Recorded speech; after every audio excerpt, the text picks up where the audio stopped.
صورت نہ کم ہو۔ اللہ تعالیٰ نے ہمیں ایسے ایسے محدثین عطا فرمائے جنہوں نے احادیث مبارکہ کو بہت ہی کوششوں کے ساتھ جمع کیا اور ان کے بڑے مستند مجموعہ تیار کر کے ہمیں عطا فرمائے۔ انہی حدیث جمع کرنے والوں میں ایک ایسا نام ہے کہ اگر ان کا نام نہ لیا جائے تو یہ تاریخ مکمل ہو ہی نہیں سکتی، ناممکن ہے، اور ان کا نام ہے امام بخاری رحمۃ اللہ تعالیٰ علیہ۔ ان کے بچپن کا ایک عجیب واقعہ یہ ہوا کہ یہ انتہائی چھوٹی سی عمر میں نابینا ہو گئے تھے۔ آپ کے والد صاحب کا شروع میں ہی انتقال ہو گیا تھا، والدہ نے آپ کی پرورش کی تھی، اور اس حال میں پرورش کی کہ انتہائی کم عمر میں امام بخاری علیہ رحمۃ اللہ علیہ کی آنکھیں نابینا ہو گئے تھے۔ جو معالج اطباء ڈاکٹر وغیرہ ہوتے ہیں اس وقت کے، ان سب سے علاج کروانے کی بہت کوشش کی، لیکن کوئی فرق نہ پڑا، کیونکہ آپ کی والدہ ماجدہ بڑی عابدہ زاہدہ تھیں، عبادت گزار تھیں، نیک تھیں۔ انہوں نے اللہ عز و جل کے حضور رو رو کر دعائیں کی، اور اپنے لخت جگر کی آنکھوں کے نور کے لیے اللہ کے حضور اپنا دامن پھیلایا۔ بالآخر دریا رحمت کچھ اس طرح جوش میں آیا کہ آپ کی والدہ ماجدہ کو ایک رات خواب میں حضرت سیدنا ابراہیم علیہ السلام کی زیارت نصیب ہوئی، اور ارشاد فرمایا کہ اللہ تعالیٰ نے تمہاری آہوزاری اور دعاؤں کی کثرت کے سبب تمہارے بیٹے کی آنکھوں کی روشنی لوٹا دی ہے۔ صبح جب امام بخاری بستر سے اٹھے تو ان کی آنکھیں روشن ہو چکی تھی۔ اول بات جو یہ واقعہ پڑھتے ہوئے ابھی میرے بات ذہن میں آئی کہ والدہ کی پرورش، یعنی ہمارے یہاں یہ ہے کہ اگر باپ توجہ نہ دے تو کہتے ہیں باپ توجہ نہیں دے گا تو بچے کہاں سے سدھریں گے۔ امام بخاری علیہ رحمۃ اللہ علیہ،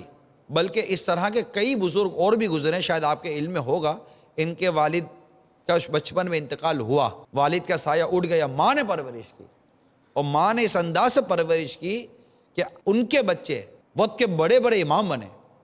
محدث بنے، عالم بنے، حافظ بنے، نیک بنے، اولیاء کرام کی صفوں میں شامل ہوئے۔ ماں پرورش کرتی ہے، اصل میں پرورش کا جو مرکز ہے وہ ہے ماں۔ عموماً ایک ذمہ داری ہے، باپ کماتا ہے، روزگار ہے، باپ کا ایک روب ہوتا ہے، آنکھیں دکھانے کے لیے، ڈرانے کے لیے، کر کے بٹھا دینے کے لیے تھوڑا سا باپ کام آ جاتا ہے۔ اصل بات ماں کی پرورش ہوتی ہے، اور ماں کی اگر پرورش کمزور ہو تو اولاد پر اثر پڑتا ہے۔ اب ہر ماں اس بات کو قبول نہیں کرے گی، میں جانتا ہوں، کوئی بھی یہ بات قبول نہیں کرے گا کہ میں نے پرورش کرنے میں کمزوری کی ہے، مگر میرا مشورہ یہ ہے کہ قبول کر لینے میں حرج نہیں ہے، قبول کر لینا چاہیے۔ وجہ اس کی ایک یہ ہے کہ ہم نے آج تک یہ پڑھا یا سیکھا ہی نہیں ہے کہ بچوں کی پرورش کی کیسے جاتی ہے۔ اس وقت اگر مدنی چینل پر ہزاروں مائیں اگر بالفرض ہوں تو میں تمام ماؤں سے سوال کرتا ہوں، آپ کے یہاں جب بچے کی ولادت متوقع ہوئی، کیا آپ نے بچے کی پرورش کا اسلامی طریقہ سیکھا؟ جو والدین سے پوچھتا ہوں، آپ کے یہاں جب بچے کی ولادت متوقع ہوئی، خوشخبری آپ کے کانوں میں آئی کہ انشاءاللہ میں باپ بننے والا ہوں، پتہ چلا میں ماں بننے والی ہوں، تو کیا آپ نے بچے کی پرورش، اس کی نگہداشت کے بارے میں آپ نے پوچھا؟ نگہداشت یہ الگ شے ہے، پرورش اور تربیت الگ شے ہے۔ بچے کو سنبھالنا کیسا ہے، کھلانا کب ہے، پلانا کب ہے، کیا کھلانا ہے، کیا پلانا ہے، کیسے سلانا ہے، الٹا سلانا ہے، سیدھا سلانا ہے، کیسے اٹھانا ہے، کیسے نہیں اٹھانا، کیسے چلانا ہے، کیسے بٹھانا ہے، کس عمر میں کیا غذا دینی ہے، کس عمر میں کیا فیڈنگ دینی ہے، یہ ساری چیزیں آپ نے سیکھی۔ نہیں سیکھی تو یہ نہیں سیکھا کہ اس کی کس کس عمر میں مجھے اسلام کے کن کن اصولوں کے مطابق اس کی تربیت کرنی ہے۔ اب جب نہیں سیکھا تو یہ دعویٰ نہیں کرنا چاہیے کہ میں نے پرورش درست کی ہے۔ اگر کوئی درست پرورش کر گیا، مدینہ، میں یہ نہیں کہتا کہ ساری مائیں ایسی ہیں، میں ان سے مخاطب ہوں، ان کو ایڈریس کر رہا ہوں جو اس عنوان میں آ رہی ہیں، وہ غور کریں، اور ضمیر زندہ ہوگا، والد و والدہ میری تائید کریں گے انشاءاللہ عز و جل۔ یار یہ مولانا بولتا صحیح ہے، اپنوں نے سکھایا نہیں تھا، جا کر پوچھا ہی نہیں تھا، مولانا ڈھونڈا بچہ پیدا ہوا تو بچہ پیدا ہوتے ہی سب سے پہلا کام مولانا ڈھونڈنا تھا میرا،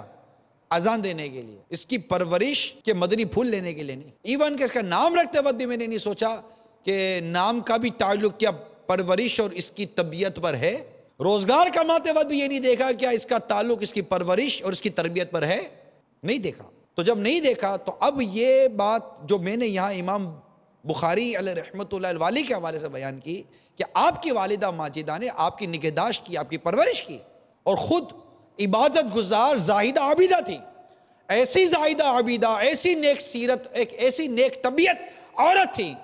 کہ بچہ نابینا ہو گیا، بیٹا نابینا ہو گیا، علاج معالجہ ہوا، سب کچھ ہوا، درست نہ ہوا، مگر آپ کی رقت قلبی، آپ کی دعا کی اثر آپ کے بیٹے کی آنکھوں کا نور لے کر آ گئی، بیٹے کی آنکھوں کا نور لے کر آ گئی۔ حضرت ابراہیم علی نبینا علیہ السلام خواب میں آ رہے ہیں اور آ کر خواب میں بشارت دے رہے ہیں کہ تیری کثرت گریہ کی وجہ سے اللہ تبارک و تعالیٰ نے تیرے بچے کی آنکھوں کا نور لوٹا دیا۔ یہ ماں ہے، یہاں پر جہاں ماں کے متعلق میں نے مدنی پھول عرض کیے، وہیں پر اب میں اپنے ان اسلامی بھائیوں کے لیے، ان مدنی منوں کے لیے عرض کروں کہ جو ماں کی دعا آنکھ کا نور لا سکتی ہے نا، وہی ماں کی بد دعا آنکھوں کا نور لے بھی سکتی ہے۔ اگر ماں کی دعا زبان درست کروا سکتی ہے تمہاری، تو یہی ماں کی بد دعا تمہیں گنگا بھی کر سکتی ہے۔ یہی ماں کی دعا اگر تمہیں چلتا پھرتا کر سکتی ہے، تو یہی ماں کی بد دعا تمہیں لنگڑا لولا بھی کر سکتی ہے۔ یہی ماں کی دعا اگر تمہیں خوشحال اور خرم کر سکتی ہے، تو یہی ماں کی بد دعا تمہیں تباہ و برباد کر کے رکھ سکتی ہے۔ یہ ماں کی دعا اور ماں کی بد دعا، ان کا فرق دیکھیے کہ ماں کو ستانا یہ تمہیں دنیا اور آخرت میں تباہ و برباد کر دے گا۔ ایک شخص ماں کو کہتا ہے کیا کہتے کی طرح ہچو ہچو کرتی ہے، مر گیا، روزانہ قبر سے نکلتا ہے اور گدھے کی طرح ہچو ہچو کرتا رہتا ہے۔ کیا یہ روایت آپ نے نہیں سنی؟ کیا یہ واقعی آپ نے نہیں سنا کہ اس کا کیا حال ہوا؟ تو ماں ہوتی ہے۔ دیکھیں یہ دو پلڑے ہیں، بیلنس ہے، ترازو جس کو کہتے ہیں، دونوں کا بیلنس ہونا ضروری ہے۔ بحال پتہ یہ ضرور عرض کروں گا کہ اگر والدین نے تربیت کا حق ادا نہیں کیا، اولاد کو ہرگز اس بات کی اجازت نہیں ہے کہ وہ ماں باپ کے حقوق میں کوتاہی کرے۔ یہ اللہ تعالیٰ اور اس کے بندوں کا معاملہ ہے، وہ چاہے تو آپ کے ماں باپ کو بخش دے، اور ہماری دعا ہے کہ اللہ تعالیٰ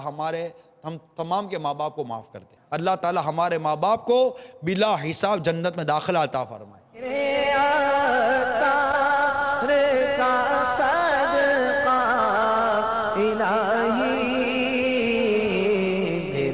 جذبہ کسی صورت نہ کم ہو